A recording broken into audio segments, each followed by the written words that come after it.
Bismillahirrahmanirrahim. Assalamualaikum warahmatullahi wabarakatuh.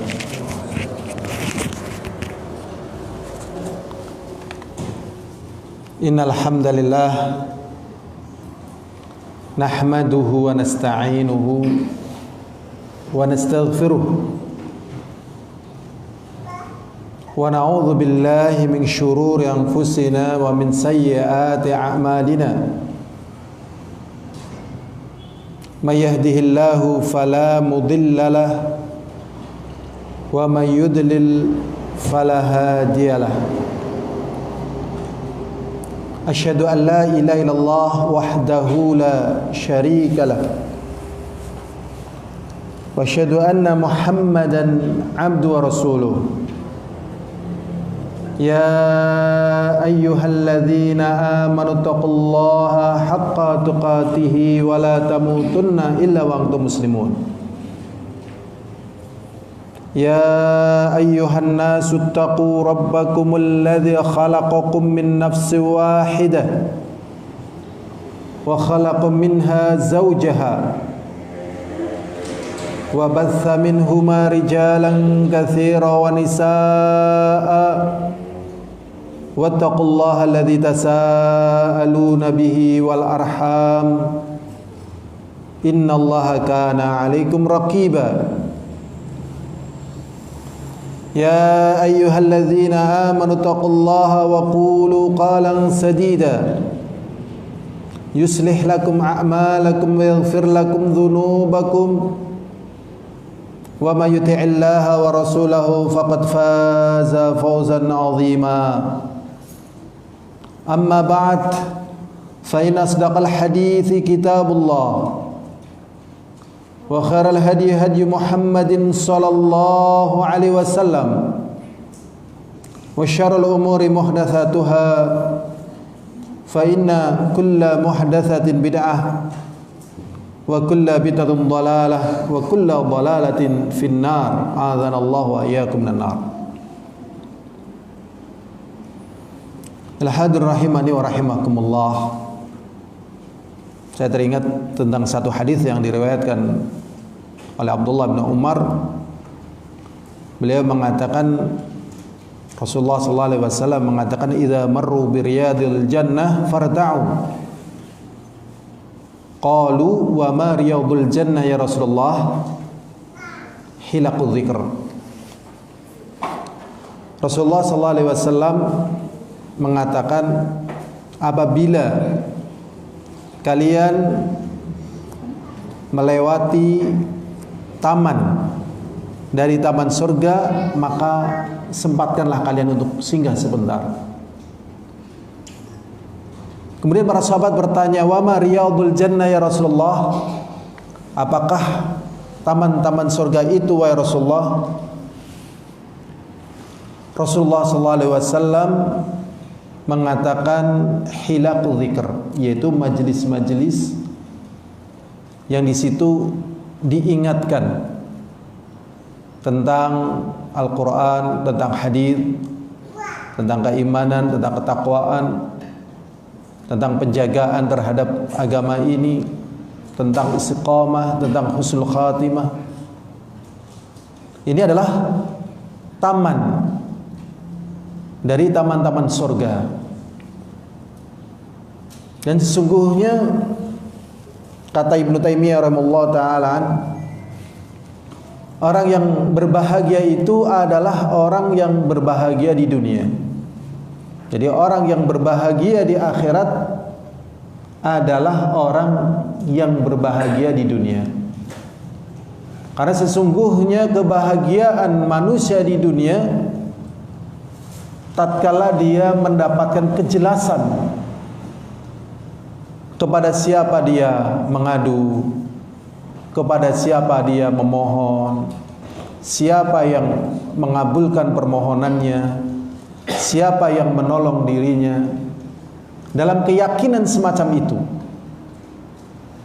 yaitu orang-orang yang bertauhid kepada Allah, dia paham musibah pun dengan qada dan qadarnya, nikmat pun dengan qada dan qadarnya, sehingga dia tidak merasa berat tatkala diambil nikmatnya, atau tidak bangga tatkala diguyurkan kenikmatan kepadanya.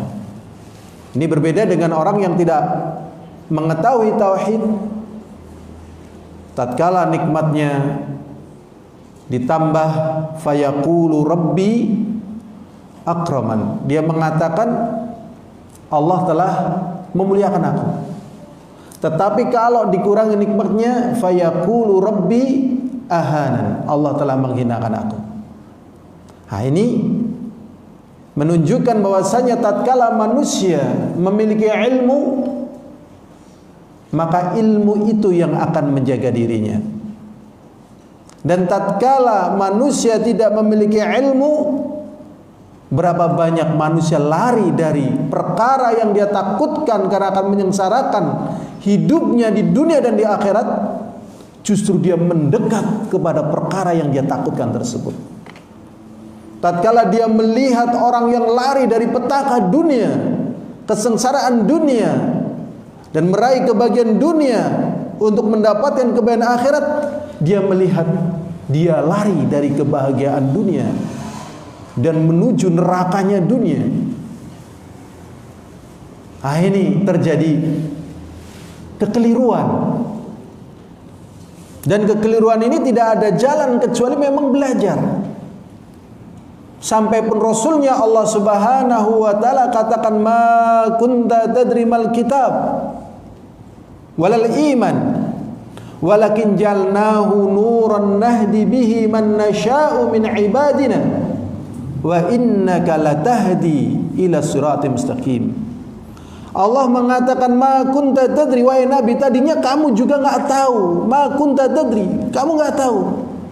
Mal kitab, apa yang terkandung dari Alkitab. Bagaimana kita? Kita juga kalau nggak belajar nggak tahu.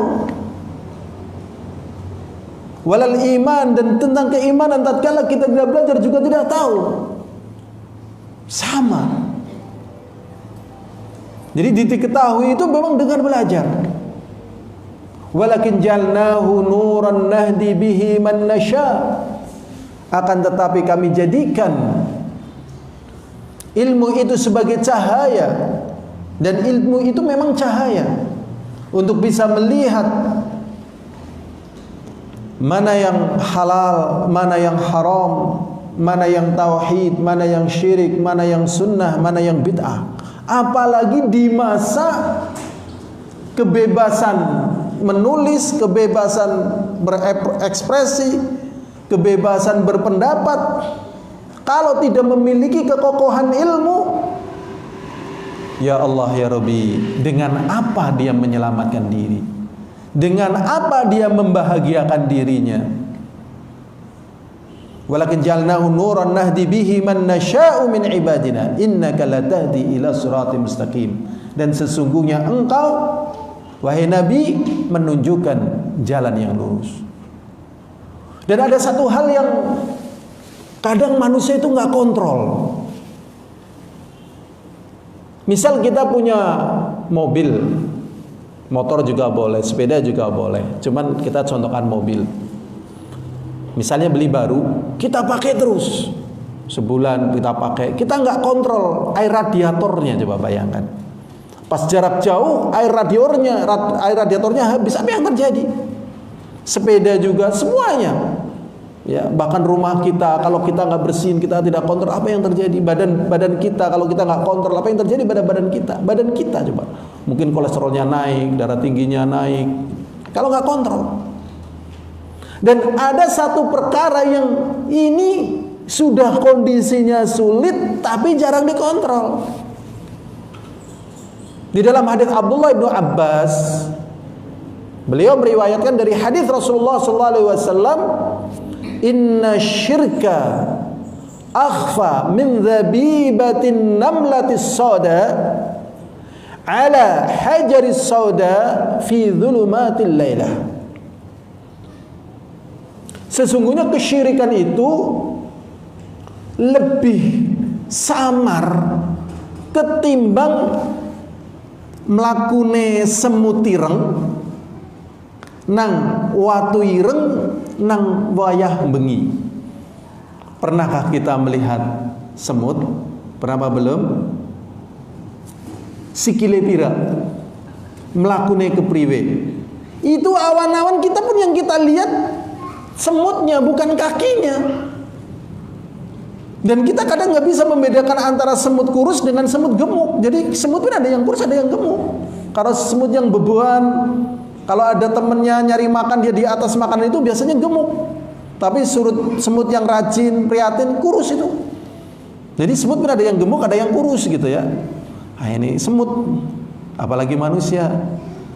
Lah syirik kata Rasulullah SAW ini lebih samar lagi dengan langkahnya semut. Min zabibatin namlati sauda, semut yang warnanya hitam. Kan ada semut merah dan macam-macam. Ada semut yang gede, ada semut Jepang katanya, ada semut Hong Kong. Ya. Semut hitam coba.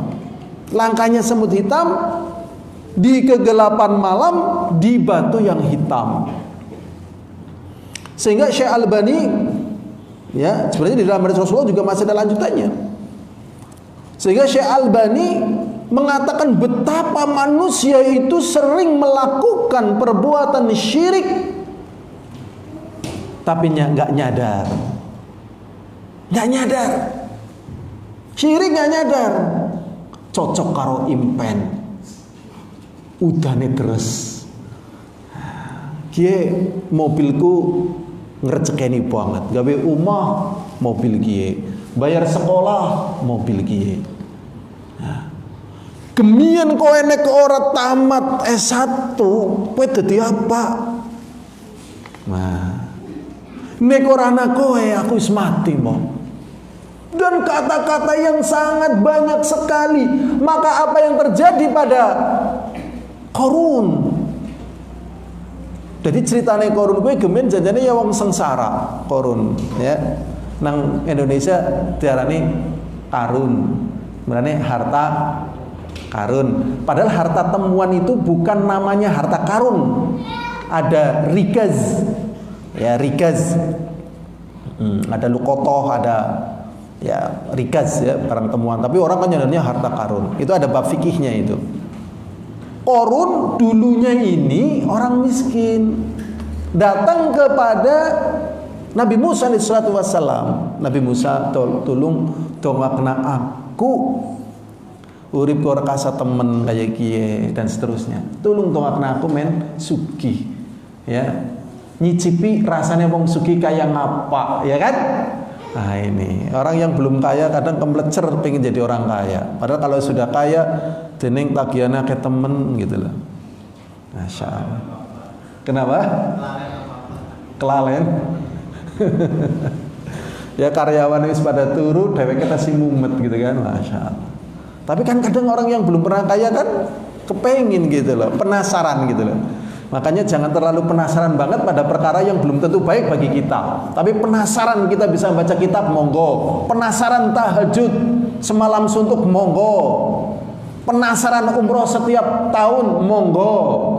Penasaran ngapal Quran misalnya ya, terus monggo. Pokoknya nggak bingung-bingung monggo. Tapi kalau yang masih kayak gitu jangan terlalu penasaran dulu. Doanya pada Allah, ya Allah kalau memang ya baik bagi saya untuk kaya, kayakanlah ya Allah. Tapi kalau enggak ya berikanlah yang terbaik bagi hamba ya Allah. Lah Qarun minta kaya. Tatkala kaya, kemudian Nabi Musa memerintahkan kepada kepada muridnya untuk meminta zakat kepada Qarun. Qarun mengatakan ini harta dari kepandaian ilmu saya. Dan manusia sering seperti itu. Dan ini syirik ini.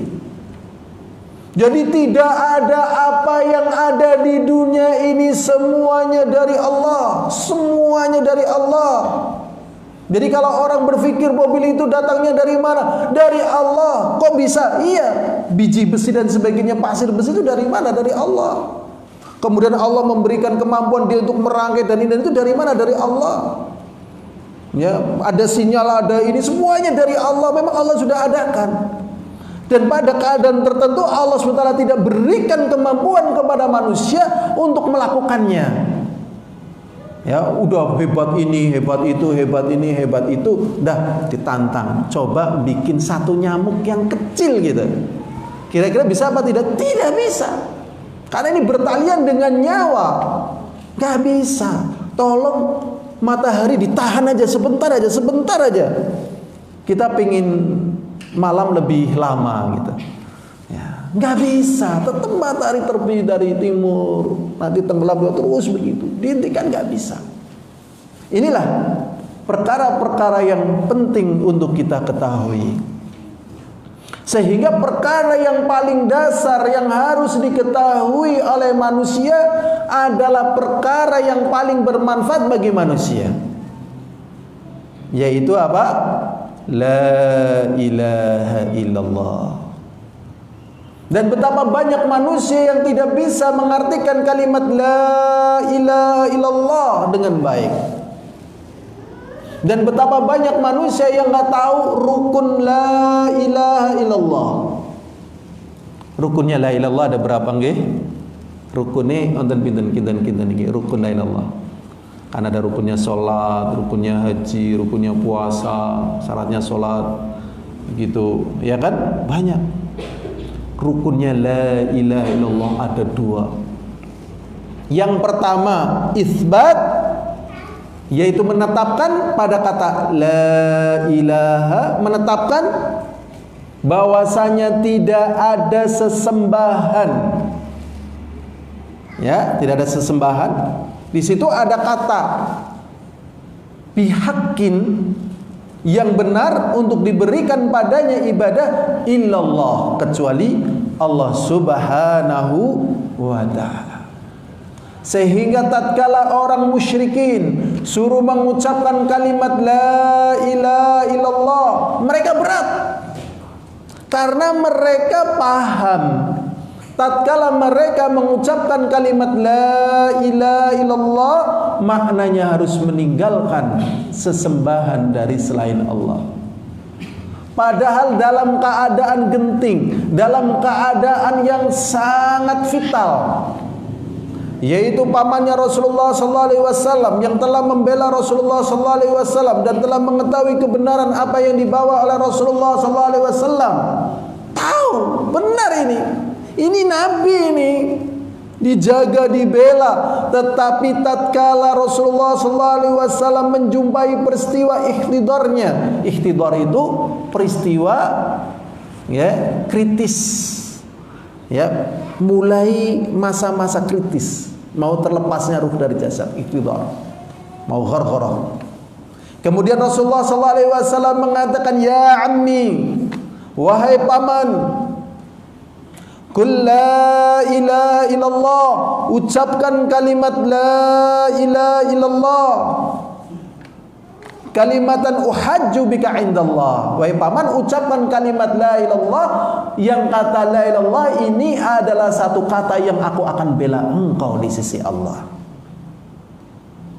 Abu Jahal membisiki di telinga kirinya, ya Abdul Muttalib, ya Abu Talib, atarghabu an millati Abdul Muttalib. Wahai Abu Talib, kowe apa wis ngungkurna agamane mbahmu Abdul Muttalib?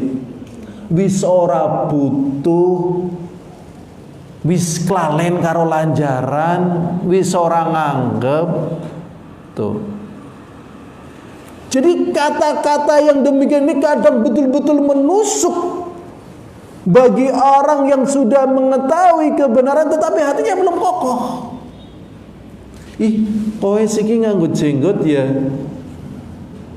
Dening beda temen karo wong-wong sinang desa kene, agamane wis beda apa kowe? Nah, diundang ki ora gelem, diundang ki ora gelem. Apa wong kene wis kabeh wis sesat apa? Sing bener kowe tok. Mbok ya sekali-kali lah. Masa ndongane mung ngaring Allah tok, lha sing tunggu desa kene urung tau dijaluk nang kowe. Ayolah bareng lah. Wis ora gelem bareng karo nyong maning apa karo wong desa kene. Lah kalau enggak kuat imannya, ya iyo. Dan disinilah akhirnya rontok kalimat la ilaha illallah. Masya Allah. Astaghfirullahaladzim. Ini yang mengucapkan Rasulullah SAW. Wahai paman, ucapan satu kalimat la ilaha illallah, yang dengan kalimat itu aku bela engkau di sisi Allah. Cuman dengan kata-kata itu akhirnya Abu Thalib meninggal dunia dalam keadaan tidak mengucapkan kalimat la ilaha illallah. Masya Allah. Ngeri nggih? Ngeri napa mboten ngeri? Ngeri banget. Nggih. Napa? Oh, ngeri bingit. Nah, ngeri bingit. Dan itu real. Saya punya teman waktu itu, ya waktu di pesantren waktu itu, di Assalam Solo, saya pernah di Assalam Solo. Dia nunjukin foto.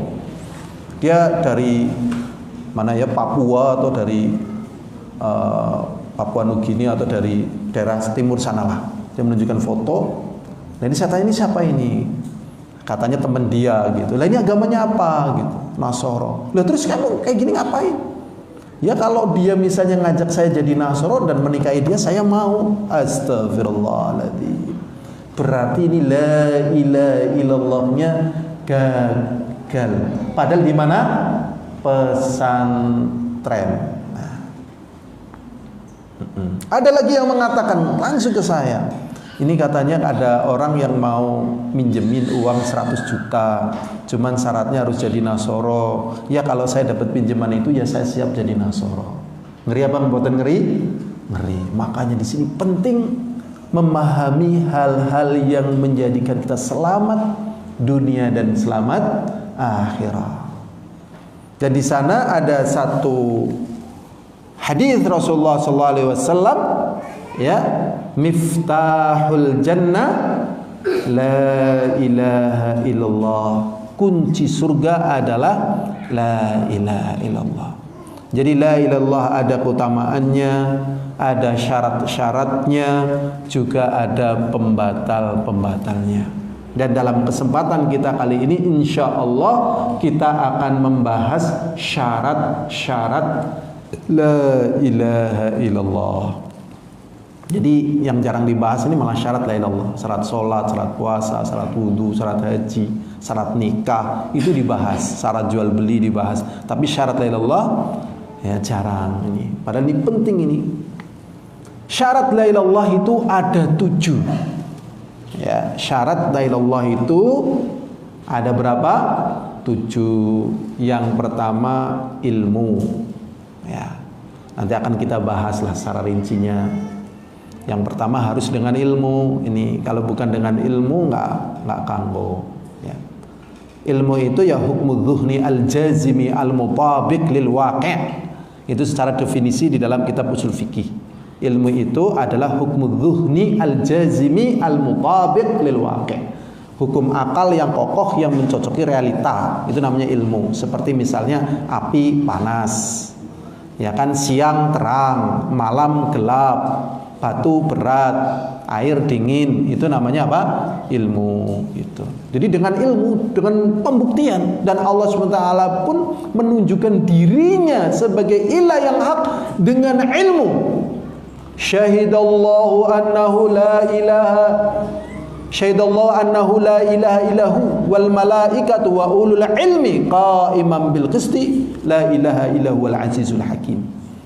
Jadi Allah tahu kalau dirinya adalah ilah yang hak dan tidak ada ilah yang lainnya yang berhak untuk diberikan padanya ibadah, untuk berhak padanya diberikan minta rezeki, berhak untuk dimintakan padanya lunas utang. Ya, makanya orang kalau nggak kuat iman, ya utangnya orang lunas malah lungane emang dukun.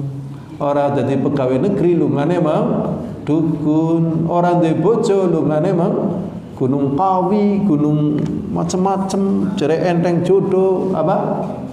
Gunung serandil. Wah, ini Allah menyaksikan. Syahidallahu annahu la ilaha illahu. Allah SWT menyaksikan bahwasanya tidak ada ilah yang hak kecuali Dia. Wal malaikatu, dan malaikat juga menyaksikan. Iblis demi das nggak ada kemampuan sebagai ilah. Tapi manusia sering nyembah kepada siapa? Demit. Bah, nomor sing metu pira mbah gitu. Nangis sawit. Ngeten? Bah, ini zaman gemien. Sekarang masih ada bisnis togel apa tidak? Masih. Alhamdulillah ora krungu infone. Ya. Ya, tapi kalau ini yang saya ceritakan, saya memang pernah ngontrak satu tempat. Dia cerita di belakang rumah ini tempat. Ya orang pada jaluk togel karena tadinya ada pohon besar di situ, nyinta di situ, tapi ditebang. Ya enteng jodoh dan seterusnya itu. Ah ini demit tuh nggak ada apa-apanya, kok diminta? Ya wal malaikatu wa ulul ilmi, dan juga orang-orang yang berilmu qaiman bil qisti, yang mereka tegak dengan keadilan. Ini tadi kita menyebutkan poin-poinnya dulu ya, ilmu. Kemudian yang kedua apa? Yakin. Yang ketiga qabul. Yang keempat al-inqiyad. Yang kelima sidq. Yang ketujuh yang keenam ikhlas. Yang ketujuh cinta. Nah, ini.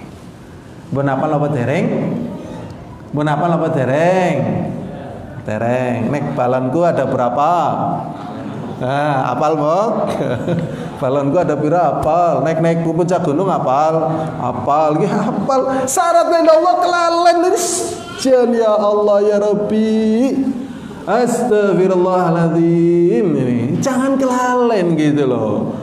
Ya, ditakoni rega jeruk sekilo pira ngerti, rega iwak sekilo pira ngerti, rega ya ndok sekilo pira ngerti. Syaratnya Allah yang ketujuh apa? Kelalen. Nah, singkat itu apa? Cinta. Apal karena sering krungu. Nah, ini cinta. Yang kelima apa? Yang keenam apa?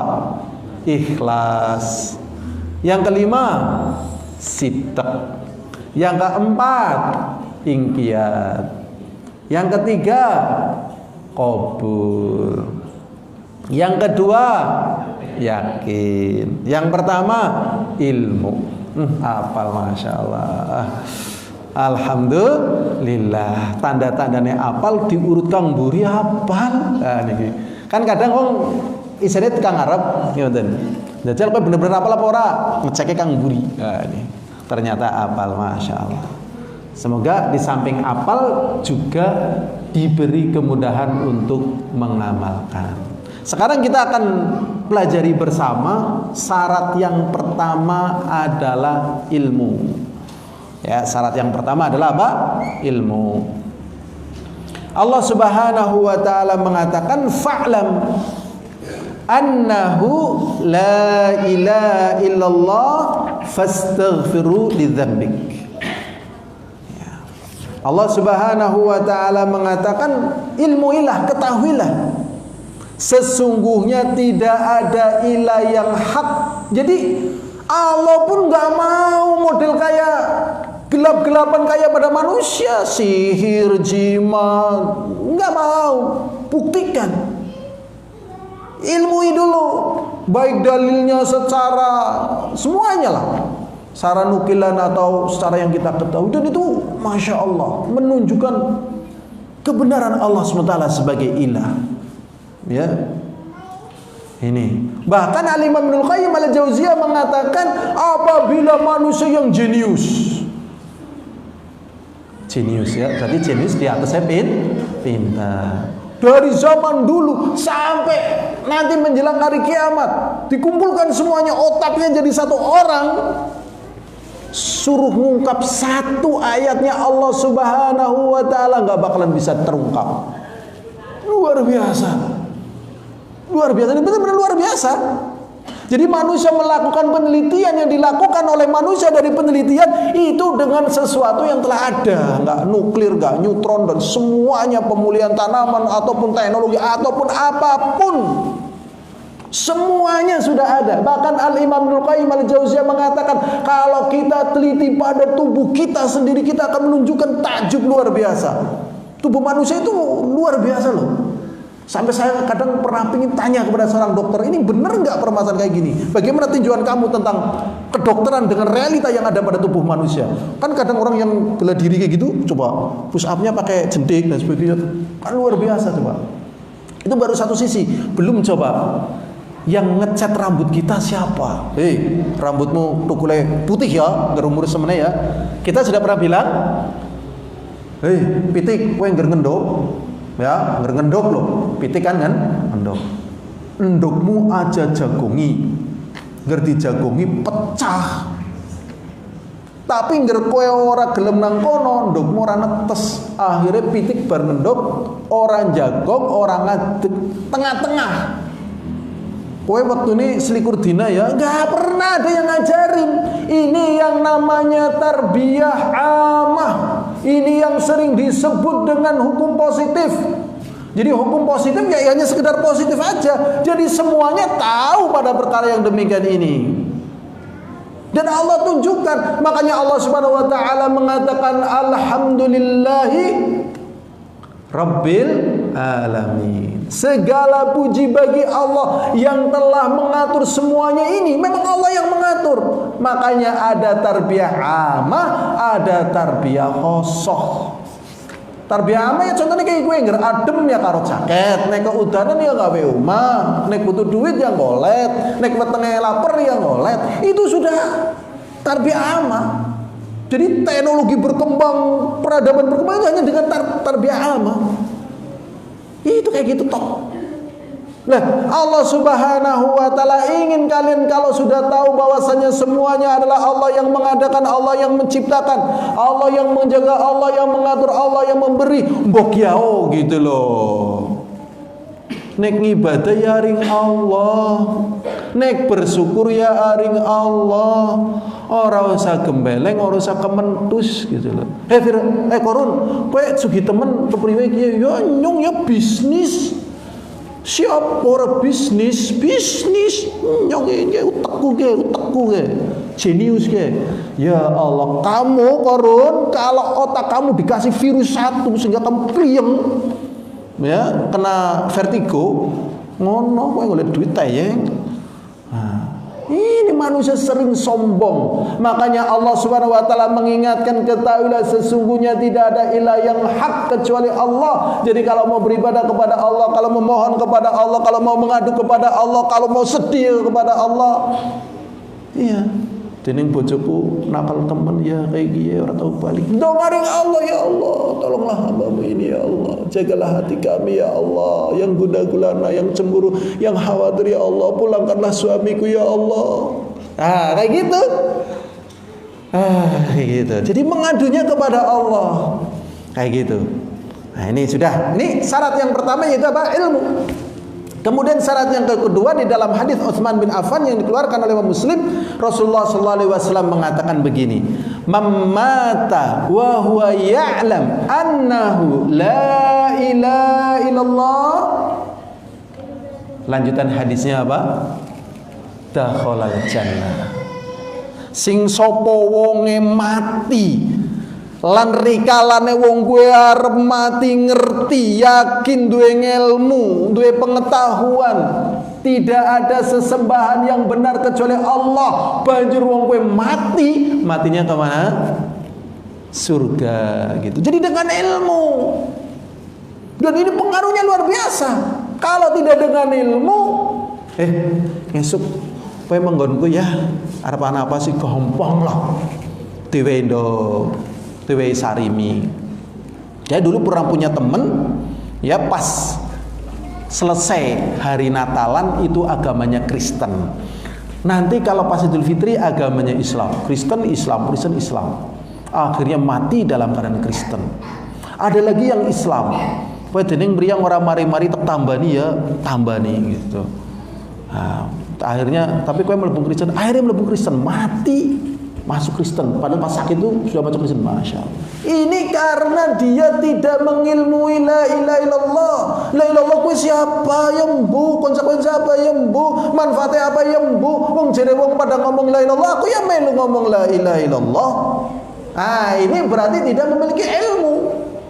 Aneh sebenarnya manusia itu. 1 tambah 1 tahu semuanya perkara dunia tahu, masalah la ilaha illallah nggak tahu. Padahal la ilaha illallah telah diajarkan oleh Allah dan difahamkan oleh Allah sampai abladul amah. orang yang bodoh sekalipun itu mudeng tentang Allah. Tapi kok bisa bergeser, orang yang ber-IQ tinggi pun gak mudeng dengan kalimat la ilaha illallah. Jadi tahu. Pernah dengar kisahnya Bilal bin Abi Rabah? Kisahnya gimana? Kan waktu itu Bilal bin Abi Rabah kan budak, ya kan? Terus ditindih nang juragane karo watu gede nang padang pasir. Namanya Umayyah bin Khalaf. Ya kon murtad tetap ahad maksudnya kul huwallahu ahad, dia paham. Ya, sampai akhirnya ditebus bebas. Di kemudian hari pas perang Badar Kubro, Umayyah bin Khalaf dibunuh oleh siapa? Bilal bin Abi Rabah. Kejadian juga Masya Allah itu tukang sisirnya Firaun gitu ya. Tukang sisirnya Firaun miskin kowe ngger pokoke ngger ora ngakoni Firaun dadi Tuhan ya cemplung naring kendil isine banyu panas tetep are nyemplung mati. Ya, dan masih banyak lagi. Jadi tatkala kalimat la ilaha illallah tidak dibangun di atas ilmu, ya nggak ada kekuatannya. Nggak ada apa? Kekuatannya, maka harus dibangun di atas ilmu. Dan Allah Subhanahu wa taala pun mengatakan hal yastawil ladzina ya'lamun wal ladzina la ya'lamun? Apakah sama orang yang mengetahui dengan orang yang tidak mengetahui? Ya enggak sama. Perbedaannya malah perbedaannya tatkala menghadapi tantangan, tatkala menghadapi cobaan. Iya memang kalau pas lagi pengajian begini semuanya pada mengucapkan kalimat Allah, pas rezekinya lancar, iya memang. Tapi kan kondisinya macam-macam, berbolak-balik. Makanya tetap akan ada orang-orang yang kuat disebabkan ilmunya dan orang-orang yang sabar juga dengan ilmunya, sehingga Allah Subhanahu wa taala angkat dia menjadi pemimpin-pemimpin tadi. Wa ja'ala minhum a'immatan, ya. Wa ja'ala minhum a'immatan, ya. Min ibadina lama sabaru wa kanu bi ayatina yuqinun. Dan kami jadikan di antara mereka pemimpin-pemimpin tatkala mereka bersabar dengan ayat kami dan mereka yakin. Dan yang melatar belakangi semuanya ilmu sebenarnya. Jadi syarat yang pertama adalah apa? Ilmu. Ya, ilmu. Kemudian syarat yang kedua yaitu apa? Yakin. Harus betul-betul yakin. Dengan keyakinan yang kokoh, jangan ragu, jangan bimbang. Kenapa kok gagal? Biasanya karena ragu. Tuh, makanya jangan ragu sudah. Kenapa kok pakai jimat? Karena apa? Ragu. Kenapa kok merdukun? Karena ragu. Kenapa kok korupsi? Ragu. Ya maras mbok ora sugih nek ora korupsi gitu loh. Ya, ragu. Jadi ragu ini berbahaya ini. Harus yakin. Ya, rezeki kita itu sudah diatur oleh Allah. Dan kita tidak akan dimatikan oleh Allah kecuali kalau setelah rezeki kita dipenuhkan gitu. Jadi menempuh cara-cara yang haram itu buat apa gitu.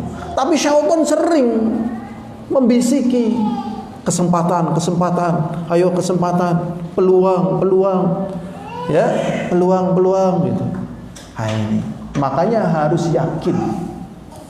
Selagi perkara itu haram, udahlah, percaya aja Allah lebih punya yang banyak dan halal, harus yakin.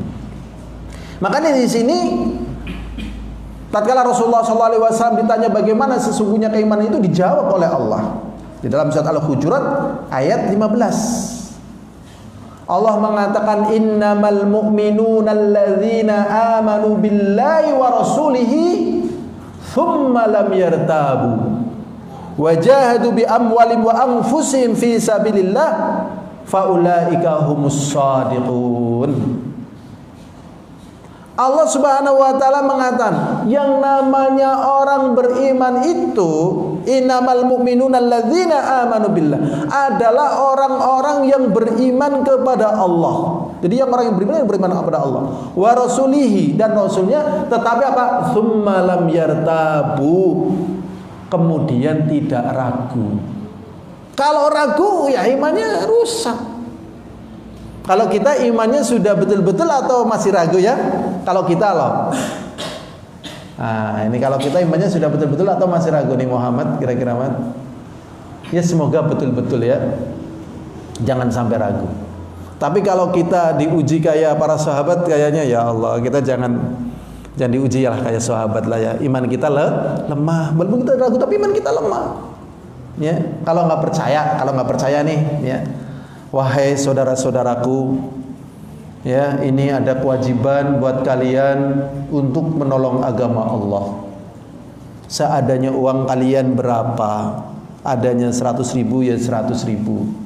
Kalau nggak ada ya seadanya 10.000 10.000. Sebagai bekal perjalanan kalian berjalan dari Surabaya ke Jakarta. Jalan kaki. Jangan harapkan kalian di jalan menemukan bakul cendol, es dawet ireng, ya. Terus tetangga-tetangga yang banyak jangan kalian harapkan. Jangan kalian harapkan nemu rest area yang bagus. Udah jalan kaki. Kira-kira kita suruh jalan kaki dengan uang segitu, dengan keberanian kita segitu, kira-kira gimana? Wah, sing kongkon kentir lah. Iya enggak? Ih, Masya Allah. Dulu pas Rasulullah SAW memerintahkan para sahabat melakukan perjalanan dari Madinah ke Tabuk, kurang lebih Madinah Tabuk itu ya Jakarta Surabaya, jalan kaki. Jalan kaki. Apa nama bakul dawet lah nyeleneh ya, bakul dawet. Wong sekarang aja, ini orang-orang yang sudah pernah haji atau umroh itu, ya Allah, perjalanan Mekah Madinah kayak gitu-gitu. Indonesia ini surga. Menurut orang-orang itu surga sudah. Wite oke, tandurane oke, banyune oke. Apa sih kurang nang Indonesia? Mulai nang Indonesia gue aja takut miskin. Ya, orana panganan budinana, orana budin muntulana, geplek ana sakit orana panganan ares gedang ya dadi ngene apa mboten. Pokoke nang Indonesia gue asal gelem. Tapi di Indonesia setahu saya tidak diturunkan Nabi dan Rasul. Tapi kan ya ada yang mengatakan di Indonesia mungkin ada Nabi tapi kan bukan Rasul. Wallah alam lah ini masalah ini. Tapi yang jelas sebatas yang kita ketahui kan tidak ada. Sebatas yang kita ketahui. Adapun yang mengatakan mungkin ada ya berupa penelitian dan dalil-dalil umum.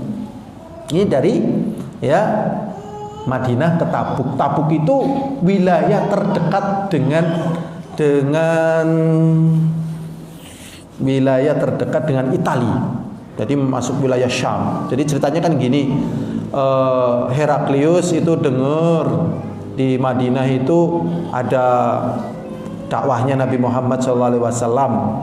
Ya, ada dakwahnya Nabi Muhammad SAW. Jadi dia ingin menangkal dakwahnya Nabi Muhammad biar gak nyebar.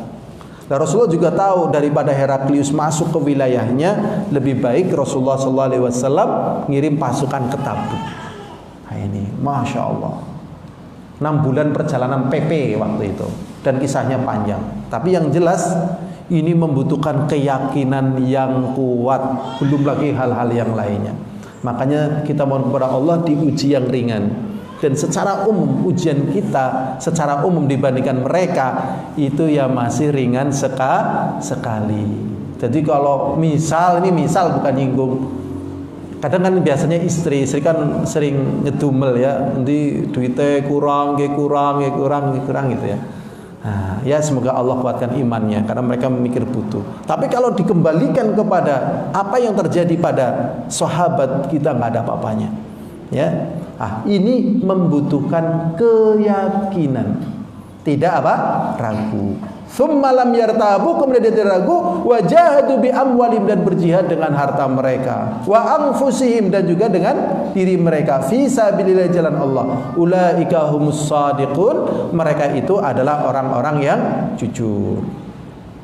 Dan juga apa yang dikatakan oleh Rasulullah SAW di dalam hadis Abu Hurairah, Rasulullah SAW mengatakan, man laqita min wara'i hadzal ha'id yashhadu an la ilaha illallah mustaiqinan bi qalbu fabashirhu bil jannah. Rasulullah SAW mengatakan, siapa saja yang kau jumpai dari belakang tembok ini dan dia menyaksikan bahwasanya tidak ada ilah yang hak kecuali Allah, dalam keadaan hatinya yakin, Fabashshirhu bil jannah, maka beritakanlah kepadanya dengan berita gembira.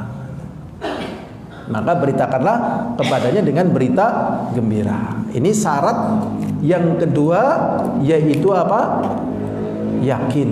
Jadi kalau tidak yakin, yang menjadi hasil dari amalan yang memenuhi syarat tersebut tidak akan diraih. Jadi syaratnya masuk surga ya mengucapkan la ilaha illallah dengan yakin. Tapi kalau mengucapkan la ilaha illallah tidak dengan yakin, ya nggak dapat surga.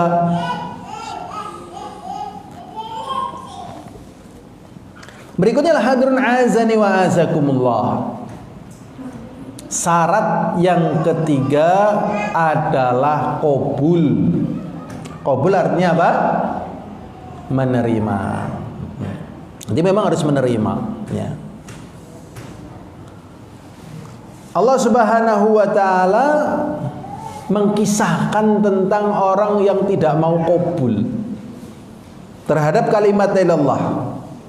Di dalam surat As-Saffat ayat 35 sampai 36 Allah mengatakan innahum kanu idza qila lahum la ilaha illallah yastakbirun wa yaquluna inna latariku alihatina li syairin majnun. Allah Subhanahu wa taala mengatakan sesungguhnya mereka dahulu, orang-orang yang sudah disiksa di neraka, dikisahkan oleh Allah kisahnya dahulu, apabila dikatakan kepada mereka la ilaha illallah, menyombongkan diri. Maknanya menyombongkan diri ya nggak qabul, gengsi, ya, menyombongkan diri, istilahnya apa? Gengsi. Sudah pernah dengar arti gengsi? Ini kata orang bahasa Jawa, gengsi. Sudah tahu artinya? Bergenggeng tapi ora isi. Nah, ini. Yastakbirun, yastakbirun ya sombong, merasa besar. Gumede itu rasanya gede tapi kecil. Gumede itu ya karena merasa besar, sombong juga merasa besar. Gengsi sama. Jadi yang merasa bergenggeng itu cuma perasaannya aja, isinya nggak ada, kopong. Yastakbirun. Wa yaquluna inna latariku li alihatina li syairin majnun. Kemudian mereka membantah dan menunjukkan kesombongannya. Apakah kita suruh meninggalkan sesembahan-sesembahan kita, Tuhan-Tuhan kita hanya karena seorang penyair yang gila? Jadi Nabi Muhammad SAW yang menjelaskan kebenaran agama ini, yang menjelaskan wahyu, dianggap penyair. Nah, antara ayat, antara dalil, antara wahyu dengan syair kan jelas beda. Disamakan kan berarti menjatuhkan juga. Sudah dijatuhkan ditambahi lagi coba dengan kata-kata apa? Gila. Astagfirullahaladzim. Sombong. Tidak mau menerima, akhirnya sudah masukkan neraka. Ceritakan keadaan mereka waktu dunia kayak gitu, sombong. Jadi memang harus menerima. Dan terkadang orang menerima agama itu kan memang berat. Ada orang kaya raya, tiba-tiba ada dai, misalnya santri miskin, ngajak untuk mentauhidkan Allah. Kan orang lah, kowe si sopo le, kowe duwene opo? Isane opo, pangkatmu opo, kowe usahane opo, ya kan? Dia sombong, tapi dia nggak bisa membedakan. Ini yang dibawa oleh anak kecil ini adalah kebenaran agama. Mungkin orangnya seperti itu, tapi kebenaran agamanya ini adalah kebenaran yang kita harus tunduk. Sama, orang ini menganggap Rasulullah jelek, tapi dia nggak paham yang dibawa oleh Rasulullah adalah kebenaran. Yastakbirun, sombong. Maka tatkala kita mendengar kalimat Allah dan apa yang akan menjadi konsekuensi la ilaha illallah, kita harus yang ketiga apa bau? Qabul, menerima. Dan di sana ada hadis yang panjang, tapi di sini potongannya, yaitu dari hadis Abu Musa al-Asy'ari radhiyallahu taala anhu yang dikeluarkan oleh Bukhari dan Muslim. Rasulullah sallallahu alaihi wasallam mengatakan fadzalika mathalu man faquha fi dinillahi wa nafa'u ma ba'athani Allah bihi minal huda wal ilm wa alima wa alama wa mathalu man lam yarfa' bidzalika ra'san wa lam yaqbal hudallah alladzi ursiltu bihi.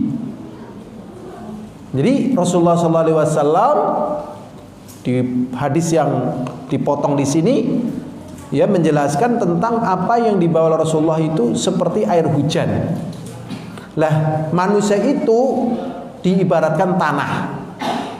Nah, hujan itu tatkala turun ke tanah, tanahnya ada 3. Yang pertama thayyibah, itu mampu menampung air, mampu menumbuhkan tanaman, dan mampu menumbuhkan rerumputan.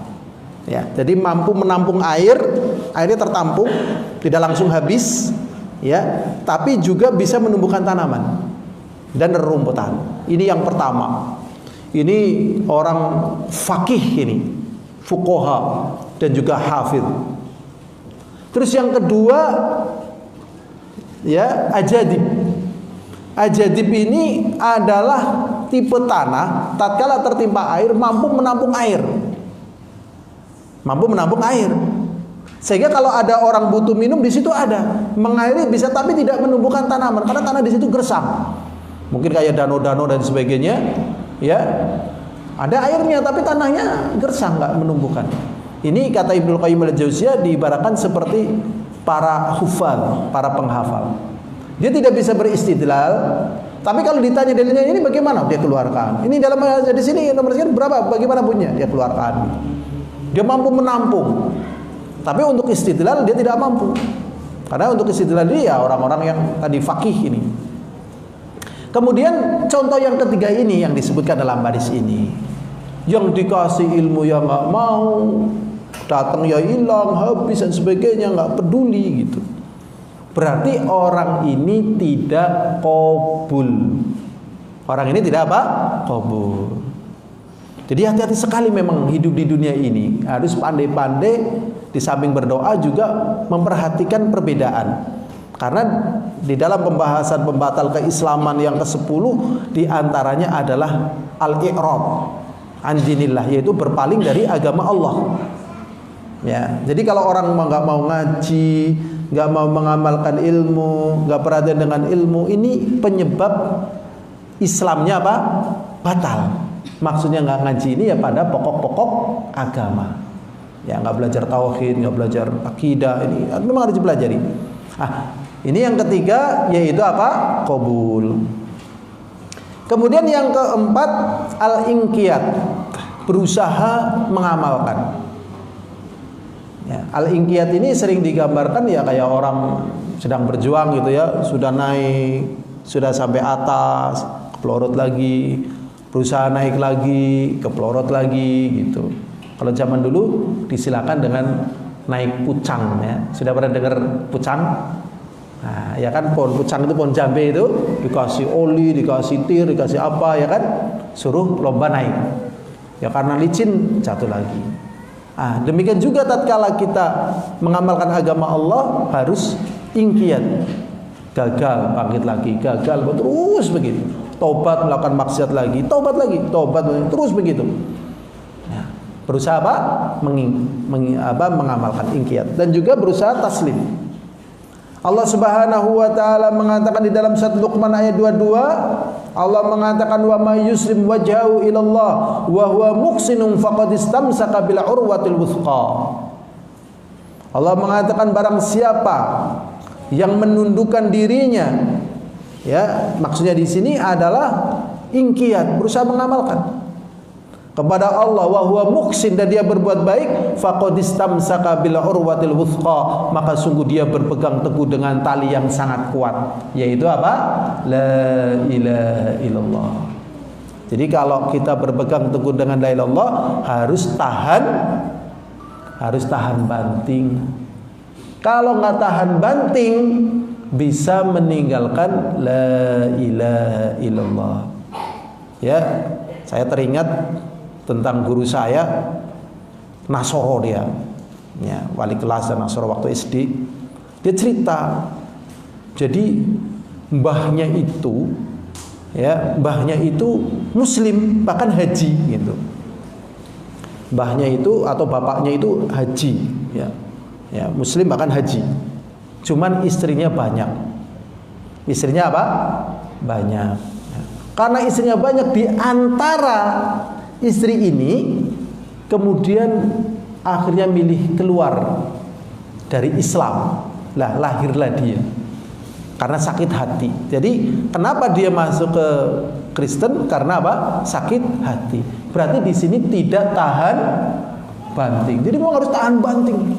Kalau nggak tahan banting, ya Allah, ya Rabbi, gitu. Ya, ngeri sekali. Ya, saya pernah kedatangan saudara. Saudara saya bilang katanya mau masuk Islam gitu. Ya. Jadi dia dari kecil Islam, namanya nama Islam, dididik dalam lingkungan Islam, masjid. Tiba-tiba dia bekerja di Jakarta, di Astra, ketemu sama wanita Manado gitu loh. Lah, wanita Manado ini Kristen. Oh, akhirnya masuk Kristen. Ya, terus akhirnya cerai sama istrinya, kemudian pengen masuk Islam. Ya, masuk Islam, tapi sekarang masih Islam atau enggak, wallah alam, enggak pernah ketemu. Tetapi yang jelas ini tidak tahan banting. Jadi harus tahan banting ini.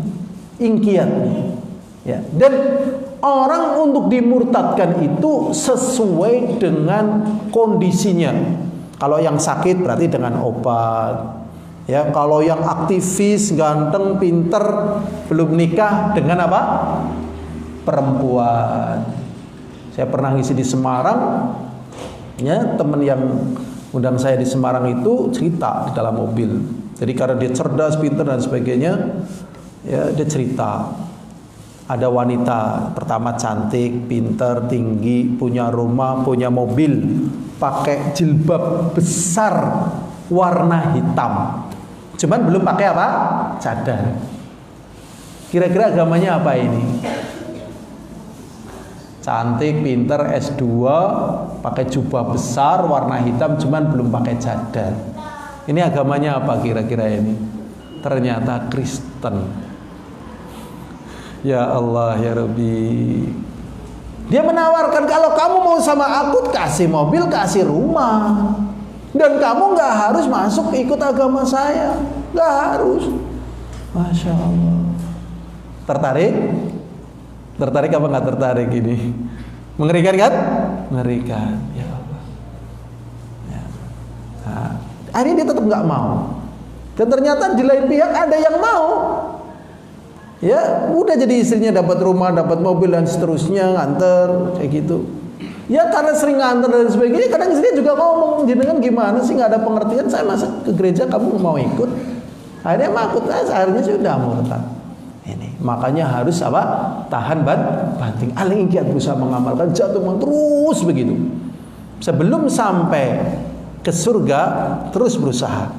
Jadi mempertahankan kalimat la ilaha illallah di antaranya dengan mengenal syarat-syaratnya. Jadi syarat la ilallah yang keempat tadi yaitu apa? Ingkiyat. Dan Allah SWT mengatakan dalam surat Az-Zumar ayat 54, wa anibu ila rabbikum wa aslimulah min qabli ayatikumul adzabu thumma la tunsurun. Dan bertobatlah kalian kepada Rabb kalian, wa aslimulah, dan tunduklah, min qabli ayatikumul adzab, sebelum datang kepada kalian siksa, tsumma la tunsurun, kemudian kalian tidak ditolong. Jadi harus tunduk sebelum masuk neraka. Tapi kalau sudah tunduk, insya Allah diselamatkan dari neraka dan dimasukkan ke dalam surga. Kemudian syarat yang kelima yaitu jujur. Ya, jujur atau sidq di dalam mengucapkan kalimat la ilallah. Karena kalau tidak jujur ya jadinya munafik. Jujur di lisannya, jujur di hatinya. Kalau dia menyembunyikan kedosa di dalam hatinya ya munafik murni, ya kan. Aku mengucap la ilallah. Lah apa janjinya agamanya apa? Enggak ngelobotok lah. Nah, ini enggak boleh, harus jujur dari hati dan lisannya. Ya. Makanya Allah Subhanahu wa taala mengatakan dalam surat Al-Ankabut ayat 1 sampai 3, Alif Lam Mim. Ahasiban nasu ayudraku ayyaqulu amanna wa hum la yuftanun wa laqad fatanna alladzina min qablihim fala ya'lamanna alladzina shadaqu wa la ya'lamannal kadzibin. Allah Subhanahu wa taala mengatakan alif lam mim. Artinya hanya Allah yang tahu, bersamaan dengan kita meyakini Allah menurunkan ayat ini tidak dengan sia-sia. Itu penjelasan Ibnu Katsir dan tafsir para ulama yang lainnya. Adapun yang menafsirkan alif adalah Allah, lamnya adalah malaikat, mimnya adalah Muhammad, itu tidak ada dalilnya. Jadi dalam masalah sini Allahu a'lamu bimuradih, Allah yang tahu tentang maksud daripada huruf yang terputus ini. Bersamaan kita meyakini Allah menurunkan ayat ini tidak sia-sia. Tuh, tapi tidak ditafsirkan dengan seperti itu. Kemudian Allah Subhanahu wa taala mengatakan ahasiban nasu ayutruku ayaqulu amanna. Apakah manusia itu menyangka dia dibiarkan begitu saja? Jadi manusia pasti diuji, pasti. Jadi kalau manusia itu dapat ujian, ini yang sudah diberitakan oleh Allah. Jadi jangan sampai mengatakan mengapa semua ini terjadi. Jangan. Ya, sering kan? Kok bisa jadi kayak gini ya? Iya anak priwe ya. Jangan, kamu nyadar nggak sih? Kamu kan makhluk. Allah ngasih ujian, Allah juga ngasih pertolongan, Allah juga ngasih rezeki sesuai dengan kehendak Allah. Beriman.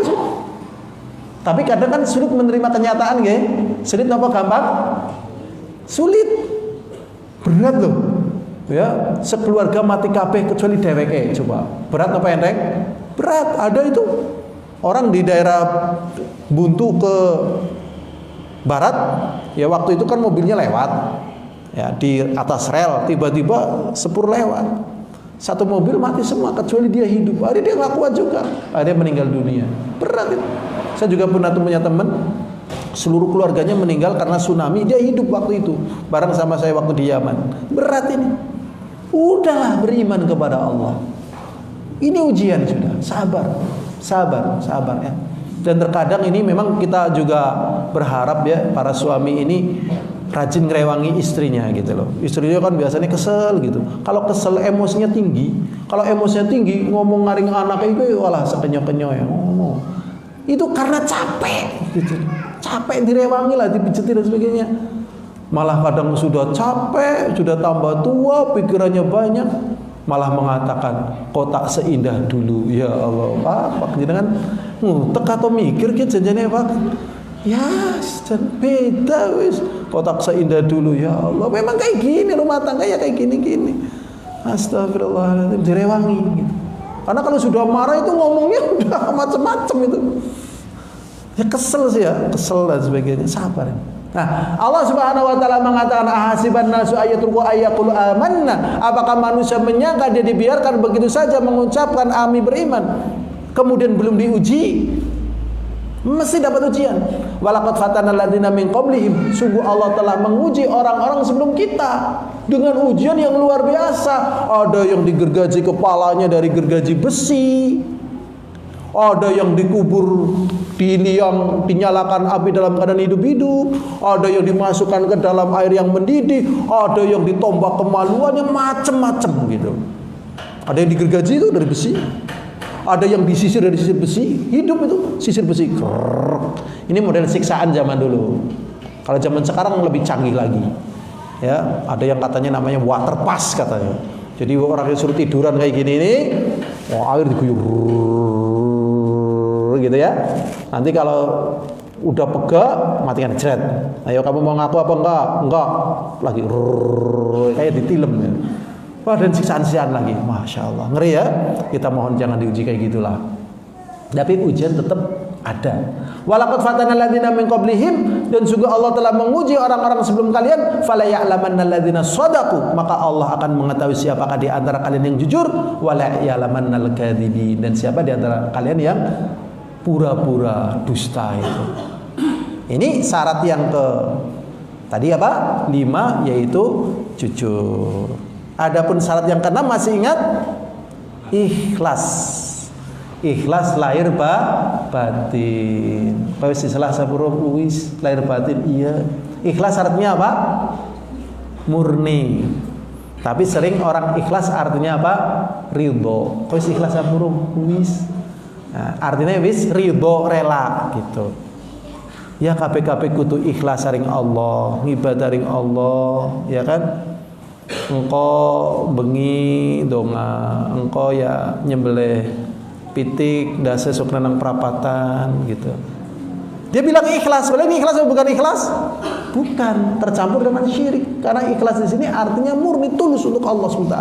Mukhlisina lahuddin, hanya untuk Allah. Jadi tatkala kita ngasih nafkah kepada istri ya karena ikhlas. Walaupun mungkin ada unsur cinta, tapi ikhlas karena Allah. Tatkala istri melayani suami ya ikhlas, mungkin ada unsur cinta. Cintanya nomor sekian dulu. Jadi kekuatannya adalah apa? Ikhlas. Kalau kekuatannya hanya cinta manusiawi kayak gitu, nanti suaminya tambah tua, tambah wah bongkok, tambah duitnya langka dan sebagainya. Yang muda mungkin tambah sehat, tambah waduh, masya Allah mas, kemen gagas iku wis pokoken mas, aku bebah ndeleng jenengan. Ada itu yang seperti itu dan akhirnya minta cerai loh. Akhirnya suaminya meninggal dunia, dia sudah cerai dengan suaminya. Ya Allah ya Rabbi, sabarlah. Wong awal rekasa tahu seneng balik nggak misalnya rekasa ya ora apa-apa. Ya, akhirnya ini wanita ini setelah jadi janda, akhirnya pun ikutnya ke keluarga suami. Ya Allah, sabar. Sudah, lah ini bisa seperti ini kalau ikhlas. Ya, ikhlas lahir apa? Batin. Ya, Allah SWT mengatakan wa ma umiru illa liya'budullaha mukhlisina lahuddin, dan tidaklah kami perintahkan kepada kalian kecuali mengikhlaskan agama. Dan ada satu lagi hadis dalam hadis Abu Hurairah, Rasulullah SAW pernah tanya, ya Rasulullah, man as'adun nasi bi syafa'atika yaumal qiyamah. Ya Rasulullah, siapakah orang yang paling bahagia dengan syafaatmu pada hari kiamat? Rasulullah menjawab, man qala la ilaha illallah mukhlishan min qalbih, yaitu orang yang mengucapkan la ilaha illallah ikhlas semata-mata karena Allah, bukan karena perkara dunia. Jadi ikhlas lahir batin ya. Kemudian juga yang terakhir apa? Cinta, mahabbah. Adakah di antara kita yang sudah pernah merasakan cinta? Sudah ada apa belum? Semuanya ya. Nah, merasakan benci sudah pernah? Nah, sekarang kita mau nanya, cinta itu apa? Cinta itu adalah rasa. Benci juga rasa. Rindu juga rasa. Terus cinta itu apa?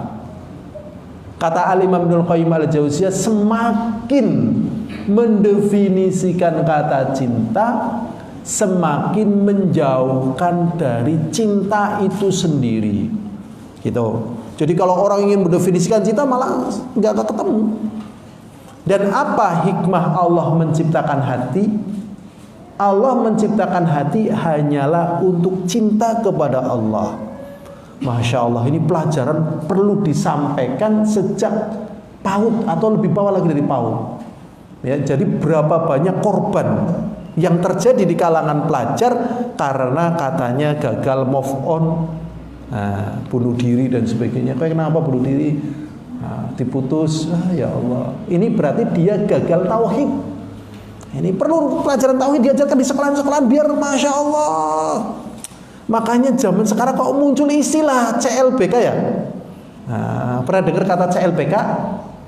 Cinta lama, keluarga bubaran. Ya kan? Ini bisa terjadi antara kakek-kakek dan nenek-nenek CLBK kayak gini nih, ya Allah. Kenapa? Karena cintanya kepada Allah itu belum menghujam. Akhirnya halu. Akhirnya apa? Halu. Latihan mencintai Allah. Dan dengan sebab cinta ini perkara yang berat jadi ringan. Makanya yang dibahas itu perangkat-perangkat cinta seperti perhatian, rela menderita, rela berjuang, rela setia gitu, menjaga gitu. Ini namanya perangkat-perangkat apa? Cinta. Jadi kalau memang kita cinta terhadap la ilaha illallah, dijaga tauhidnya, perhatian dengan tauhidnya, dijaga tauhidnya, dilindungi tauhidnya gitu, termasuk ibadah dan sebagainya. Makanya kalau misalnya dia itu tidak mengetahui kalimat la ilaha illallah, kemudian tidak terbangun padanya cinta, akhirnya dia terjatuh pada syirik dalam masalah apa? Cinta. Jadi cinta pun bisa menjadikan orang musyrik, akidahnya batal. Ini contoh lagi nih. Tidak ada wanita yang paling aku cintai kecuali dirimu. Engkau adalah separuh nyawa dariku. Ini syirik atau enggak syirik ini? Hati-hati. Makan tak enak, tidur tak nyenyak. Makan ingat kamu, tidur ingat kamu. Hati-hati ini. Hati ini untuk Allah. Kalau kayak gini ini nanti dapat ujian gak bisa berbuat apa-apa. Hati-hati. Apalagi perempuan. Kuserahkan segalanya ya Allah. Serahkan segalanya itu kepada Allah. Hati-hati nih. Yang masih punya anak perempuan ini dilatih nih cinta. Nah ini ilmu cinta begini nah. Manajemen cinta kayak gini nah. Pengetahuan cinta begini nah. Cara meletakkan cinta begini nah. Tapi jarang diajarkan. Cara masang volume begini nah. Cara bikin edit video kayak gini nah. Ya kan kayak gitu. Cara bikin sosis begini. Cara bikin seblak begini. Cara mengelola cinta kan belum pernah diajarkan kan. Belum pernah. Ini penting. Ini nak kayak gini nak diajarin. Ini cinta ini ngeri ini cinta ini. Ya, hati-hati ini. Dan orang sering mengatakan yang namanya cinta gak ada harganya. Udah pernah dengar? Bahkan ada orang mengatakan kalau hobi kan artinya juga cinta, gak ada harganya. Dulu itu ada lelang lukisan, namanya jadi cerita ya, malu sebenarnya. Namanya Celeng Mati tahun 2000 berapa gitu. Itu bertalian dengan lengsernya Bapak Soeharto. Lukisan gambar celeng mati di gerumut laler ternyata dibeli harga 1 miliar. Kenapa dia berani membeli gambar seperti itu? Karena cinta. Burung ya kalau digoreng itu nggak nyampe dibagi sekeluarga. Perkutut misalnya dibeli harga berapa? 1 miliar. Mobil sampai berapa miliar? Mobil berapa miliar dengan mobil 50 juta podo wae. Glindingane yo papat, mlakune ya karo podo wae. Apa bedanya coba? Bedanya paling sensasi. Loh, sensasi kok mahal-mahal kayak gitu buat apa? Tuh banyak orang miskin kasih tuh. Orang yang belum umrah misalnya gratisin tuh. Orang yang belum haji gratisin itu. Ngapain? Berarti itu mencintai diri sendiri melebihi dari apa yang Allah butuhkan. Apa ini? Hati-hati ini. Nah, jadi cinta ini ya itu tadi harus diatur. Ya, manajemen apa? Cinta. Jadi nggak boleh mencintai dari selain Allah sama dengan cinta kepada Allah, nggak boleh. Apakah anak, apakah istri, ataukah mobil, apa kendaraan, ataukah hobi, nggak boleh. Harus di bawahnya. Dan cinta kepada semuanya itu pun harus dibangun kepada cinta kepada Allah. Lah manfaatnya apa? Manfaatnya banyak. Misalnya orang begitu mencintai istrinya, ternyata istrinya meninggal, dia bisa lebih sabar. Dia begitu mencintai suaminya, ternyata istrinya meninggal dunia, dia bisa lebih sabar. Tapi kalau dia tidak pernah memperhatikan demikian ini, suaminya mati, kisah nyata ini, suaminya meninggal dunia, dia tetap nggak mau keluar dari kamarnya, nungguin suaminya terus. Akhirnya didobrak, ternyata oh suami sudah meninggal. Bahkan ada yang istrinya sudah meninggal, dia masih nungguin dikuburin. Ngapain juga? Daripada nungguin di kuburan, mending ke masjid baca Quran. Apa ini? Masya Allah. Jadi cinta kelihatannya sepele, ternyata ini roh ya. Jadi rohnya manusia itu ya adalah apa? Cinta. Teneng yang suka-suka gelem subuhan ya karena cinta kepada Allah. Teneng kesel-kesel gelem aja ya karena cinta kepada Allah. Teneng orang duit gelem sedekah ya karena cinta kepada Allah. Begitu cinta. Tapi kalau nggak cinta ya walaupun badannya kuat banget, ada adzan ya nggak bisa menyingkap selimutnya yang ringan, ya, nggak subuhan dan seterusnya. Bahkan sering banyak ini nggak mandi janabat, ya kan? Kok nggak mandi janabat? Adem, nggak boleh. Nah ini berarti apa? Cinta. Di sini ya Allah Subhanahu wa taala mengatakan wa minan nasi may yattakhidhu min dunillahi andadan yuhibbunahum kahubbillah walladzina amanu asyaddu hubban lillah. Dan di antara manusia ada yang menjadikan dari selain Allah sebagai tandingan, yang lebih syirik. Di dalam masalah apa? Di dalam masalah cinta. Yuhibbunahum, mereka mencintai yang tersebut kahubbillah, seperti cinta dia kepada Allah. Walladzina amanu asyaddu hubban lillah. Dan orang-orang yang beriman, cinta mereka lebih kuat, lebih keras kepada Allah dibandingkan cintanya musyrikin kepada Allah. Karena cintanya musyrikin kepada Allah tidak dikatakan kuat, karena cintanya sudah terbagi dengan tandingannya. Jadi dia mencintai Allah tapi juga mencintai tandingannya gitu. Ini saja yang bisa kita pelajari, semoga ada manfaatnya. Sebelum kita tutup, kalau ada pertanyaan, kalau enggak ya kita tutup. Enggak ada? Enggak ada ya. Semoga Allah mengokohkan kita di atas tauhidnya, di atas kalimat la ilaha illallah, dan semoga keluarga kita, tetangga kita, masyarakat kita juga cinta pada kalimat apa? La ilaha illallah. Dan semoga ini menjadikan sebab kita, keluarga kita, masyarakat kita dikumpulkan bersama di surganya Allah. Wallahu a'lam bishawab. Walhamdulillahil alamin. Assalamualaikum warahmatullahi wabarakatuh.